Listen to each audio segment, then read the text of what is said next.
Welcome to another edition of What the Fuck Happens to the YouTube Atheist Community and the tiny chat thing. So anyway, last night, yes, adequate. Put in my 7 hours, and yeah, it was a pretty good conversation, generally speaking, and not too much trolling until the end, and that was just in the comments, so it really was, it was okay. A little bit of physics with Pierrot. So that was sort of interesting. I mean, I do like those conversations, I have to admit. Yeah, and it's probably just because I think I'm onto something. I probably wouldn't like them if I didn't think I was onto something. So anyway, so I'd probably do some more physics videos this week just because it is on my mind and, it is occupying processing time. But we'll see. I guess it kind of depends on if there's any comments worth responding to. Partly. Getting to the meat of it. I mean, I really do expect over time for me to be able to provoke some sort of acceptance, acknowledgement that there is a discussion worth having about the fundamental premises that underlie interpretation of physics experiments and even the math of physics. I mean, there's the presumptions underlying it are just wrong. I mean, they've got the causes wrong. It's not like they're getting effects wrong. They're just getting causes wrong. And some of that is important in terms of some of the stuff they're projecting to be possible, I guess would be an argument I could make. That those projections are based on false notions and therefore they're incorrect. And projecting, it comes up in Anaconda now on this whatever. It's this classic Nietzsche, gimmick of I will backseat drive everybody else's reality except his own, right? It's just so funny. Everybody else will be subjected to his backseat driving, except he will accept no backseat drivers saying something, well, what about when you no. So it's just typical Nietzsche. I will solve nothing, I will just complain about everything. I will offer no alternative explanation, no alternative solution. So just crap, generally speaking. Just the crappiest of the crap heads. Yeah, I don't know what to say. So yeah, and I already kind of mentioned other people making some videos. Mike Bayul is back, and old fan, of course, is making videos, and so there's stuff happening. So by anti-convincing, it was make these 3 or 4 war videos, and just, this is just such an easy target. I mean, wars are always bad. They radically change things, and the change is out of control. Well, duh. But I mean, you could argue that everything that we do have, the fact that we're even alive, the fact that only 2 nuclear bombs have been dropped, some of that can be called a success, right? So even as bad as it was, it might have been better than what it could have been, or would have been if certain things didn't happen. So again, it's just such a mushy complaint. And what first occurs to me is that he's sort of implying that there's a recklessness or a sloppiness in the performance of these critical decisions, and that's the implication anyway. And that maybe there should be a hands-off approach or something, something where he's implying that somebody should take it seriously, and yet he procreates without taking it seriously. He has no plan, he has no guarantees. Unintended consequences is the door he has opened for the victims, the potential victims of his action.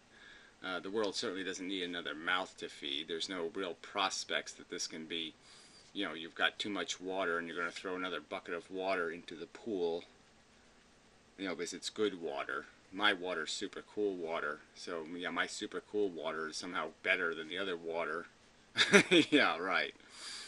That's somehow you throw your bucket in, that isn't going to mean another bucket somewhere else has to be displaced. Your mouth to feed is going to be fed. That means some other mouth to feed maybe isn't going to be fed. No give a damn about any unintended consequences. No give a damn about taking it seriously. I had a whim. That's his. That's the extent of his analysis of any obligation to the future. I had a whim, and he'll make judgments about complex decisions about whether you should intervene because the Nazis are taking France. So those decisions are somehow black and white, and we should have known what the right thing to do is. But his decision to have a kid is somehow something different. So it's just duplicity all over the place. A gross hypocrisy. Like I said, I will backseat drive everybody else's life. I will not be subjected to any backseat drivers. I mean, you just can't. It's the definition of hypocrite. I mean, his face ought to be in the dictionary under the word hypocrite. That guy's face belongs there. Because that's all this is, this Nietzsche hypocrisy. I'll complain about everything, and I will offer you no solution except, where's the buffet table, and where are the hookers? That's their solution. I will do what I feel like, as the alternative to do. They've done it wrong. The right thing to do is be a selfish cunt. I mean, you just can't get any. There's nothing else to say. Anyway. So in other news, there isn't too much of that. I gotta do some vegetarian content for Vloggerdome. Again, there's a $25 reward in it for you if you can manage to put together 2 or 3 minutes of decent content on the subject, worthy for distribution to the masses. Excuse that hiccup thing. And such. I mean, Matt made a video, all that. It's part of it's part of his doctorate in Bibble Babble. Really isn't. He's, I like Matt, but it's such an unnatural, he's reading a script, and it's not really great. And it's about just these silly people of, Goethe, silly philosophers. It just really doesn't. Oof. Totally not getting him anymore. It's just, whoa, are we ever living on different planets? So anyway, and the Logic Roll the Dice guy sometimes posts these clips of different people. Say there's little Bertrand Russell and the Dunahilly guy and Dawkins, little clips of different things. And the 2 + 2 = 4 thing came up in that thing. And people do what, everybody has their own interpretation. Some people say we made up mathematics, but we really didn't make it up. I mean, the category of two-ness is a fact. It's not a two-ness is not two-ness is not a mysterious thing. Three-ness is not a mysterious thing. It's a real quality that something can have as being in a three-ness group, or to be identified as having those relationships. So it's a description of a relationship. 1 plus another 1 is a category 2. It's a descriptive thing. And math is just a description of the description, that when you have 2 2s, you have 4. So it's just a description of reality. And anyway, but the guy in the confrontation is like implying that somehow the fact that 2 + 2 = 4 means there's a God. That means there's an intelligence that had to create the basic function of the universe or something. And it's just like, the basic function of the universe is wham, bam, thank you, ma'am. What, you need an intelligence to create that? You need an intelligence to create explosion and condensation? these are intelligent concepts, we're going to call that intelligent, then you might as well call poop coming out of anus intelligent. I mean, it just there's just no point in calling that intelligence. If that's the nature of your supernatural God, um, then you have totally broken language. If my expectation of the creative intelligence is it doesn't have to be as smart as an iPad, it's not even as smart as an iPad, well then shit, it's really not good enough to be called a god or a super anything. So anyway, that's kind of mush. And beyond that, sorry to say, there isn't much for me to comment on in the little world that I watch. Yeah, sorry. There really just isn't much happening. So, maybe we can just keep this brief for a change. I mean, I can always talk about subjects, obviously, but there is this idea that it's time to do this in some sort of more serious way, and that's, again, in defense of Logerdome, that's sort of the intent, is to try to create more complex and more deliberate argumentation, more strategic, deeper, where there'd be text and argument and, this idea of making it a decisive event, to get it over with, to do it in such a manner as to complete a subject, start to finish. And I personally think I'm there, in the sense that I think, I have compiled the connected thoughts, the argument in a pretty good form, that if given the opportunity, I can start from one point and get to the end point and explain why this is the way it is. So it's just a matter of doing it in that kind of deliberate, disciplined manner, instead of this spontaneous, I just turn the camera on and I talk manner, which is just not professional enough. Call it that. It's not of a sufficient quality to get the job done. And we also know it's like making a movie, right? I mean, you can screw the movie for stupid reasons, like you use a cheap camera and it's wobbling, or it could be a great movie, but there's an aspect of it that's just too irritating, so people turn it off.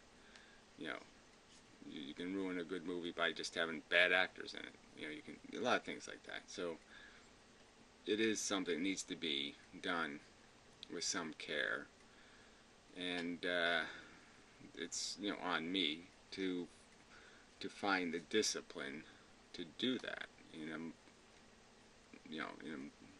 a better way.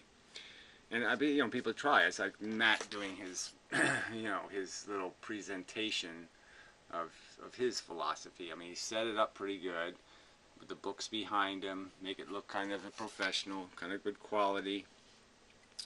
But yeah, it's too unnatural. It's too rehearsed. It's too, it's not quite there either. So there's a fine line between got it right and got it wrong. Yeah, it's like a lot of things are just critical like that. If you're a pole vaulter, every step has got to be right.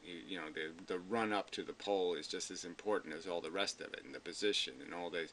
You got to get all these things right before you can even get to the event.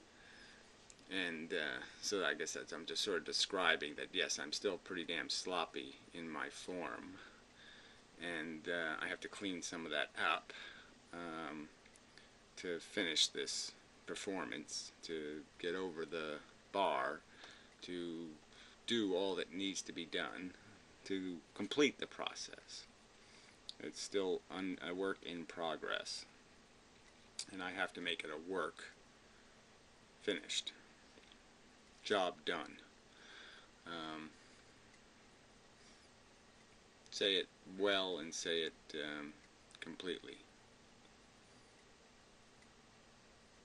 Yeah, yeah, I'm just saying. I think it's time. I think it's there. I'm just saying. I think it's ready to be put in the oven. Yeah, okay, that's a good metaphor. Yeah, all the ingredients are in. It's well mixed. It's well formed, and it's just time to cook it. And I got, that's also maybe that's not a good way to put it because yeah, it's like it isn't quite ready. Um, I guess all the ingredients are on the shelf. All the ingredients are on the counter. That's it. Okay, so all the ingredients are there, and now it's just a matter of following the recipe, the formula, to create something. To make sure there's no poison and there's no dirty spoons and you're not mixing with something, you don't fuck it up.